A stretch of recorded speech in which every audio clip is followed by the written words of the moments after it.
Hi guys, welcome to my channel, The Housewife Historian, and we are here to talk the Real Housewives of Atlanta today.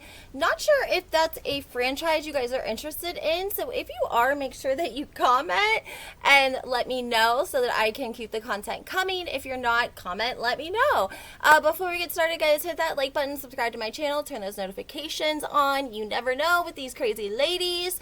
And if you want to be up to date, you gotta have your notifications on. All right, guys, let's go ahead and get started. Real Housewives of Atlanta, Sunday night, killing it. I want to talk a little bit about Miss Sheree Whitfield because they did do, they released the Bravo after show, and she talked a lot about Tyrone and how she thinks he was selling stories to the press. And she gives us some really good details and some tea. So I just wanted to do a quick video and, like I said, get your guys' opinion about Atlanta.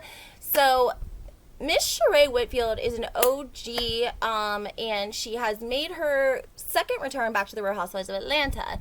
She was dating Tyrone, who we've seen him long ago, many seasons ago. He was affiliated with NeNe. Allegedly, they had a little thing going on. Before you guys come for me in the comments, there's been lots and lots of rumors allegedly that Greg and NeNe had their own sort of arrangement in their marriage of 20 some years, and that he allegedly had a lady friend for a long time as well. So anyways, Tyrone was this producer, and he always was at the clubs promoting stuff, and allegedly him and NeNe had something going. Well, fast forward, he gets in trouble and he is sentenced to, I think, 8 years in the federal penitentiary, just like Apollo. And he somehow gets in hold of Sheree because he was not in contact with her whenever he got sentenced, that I'm aware of. She may have heard of the sentencing and then decided to get in contact with him, but we're not sure how they, started corresponding and then eventually dating. And of course, now we know that that's ended. Allegedly, she is dating somebody from Love and Marriage Huntsville, which is making lots and lots of headlines. Again, guys, comment and let me know if you are interested in hearing more about this topic. So anyways, guys, if you watch Atlanta, then you know that Tyrone got out of prison, but he was put on house arrest. This is not an uncommon thing. Someone who served a long prison sentence could possibly, 6 months before their sentence is actually up, they'll get transferred to a halfway house.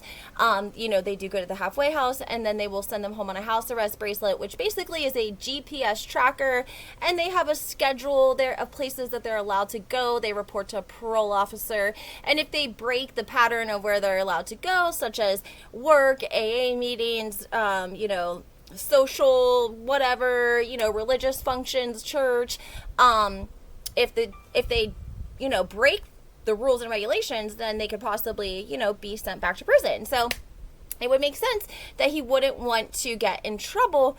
But allegedly, Miss Sheree knew the day before she filmed the scene at the restaurant, allegedly making it look like he completely stood her up. And we know that because Tyrone came out and said that after we saw the film, and before she even filmed the scene, we were hearing these rumors, okay? He alleged that producers told him that they could film it and make it look like it happened in his house, right? So that no one would know that he had, broken his home confinement rules and regulations. And allegedly Tyrone's attorney declined Bravo's, proposition. Now, the words of the streets of Atlanta are saying that Tyrone wanted a paycheck. And this brings us back to what we've talked about many times before, with New Jersey being one of the only franchises to actually pay the husband. And all of the other franchises, Bravo, producers, whomever, has always made the decision that they pay the woman, and the children and the husband or whomever is a package deal, right? So they don't start paying different people. Well, in this situation, allegedly Tyrone wanted a paycheck and Bravo didn't want to pay him, so he was like, you know what, I ain't filming with y'all. And so Sheree knew this, but she didn't know till right before. Now, she tells us in the after show that she thinks he was selling stories to the press because when he first gets out, it's during COVID. She said she went to visit him. He picked her up from the airport. She had a mask on, and she said there was paparazzi there. There was someone that filmed them the entire time. She said he kept wanting to get a photo of just him and her together. Like, we need to get a photo of just us. And she was like, I didn't understand until I realized that whomever he was selling the story to needed a photo of Sheree without her mask on because she had her mask on the whole time they were coming through the airport and getting situated because, of course, it was COVID. So that makes sense to me.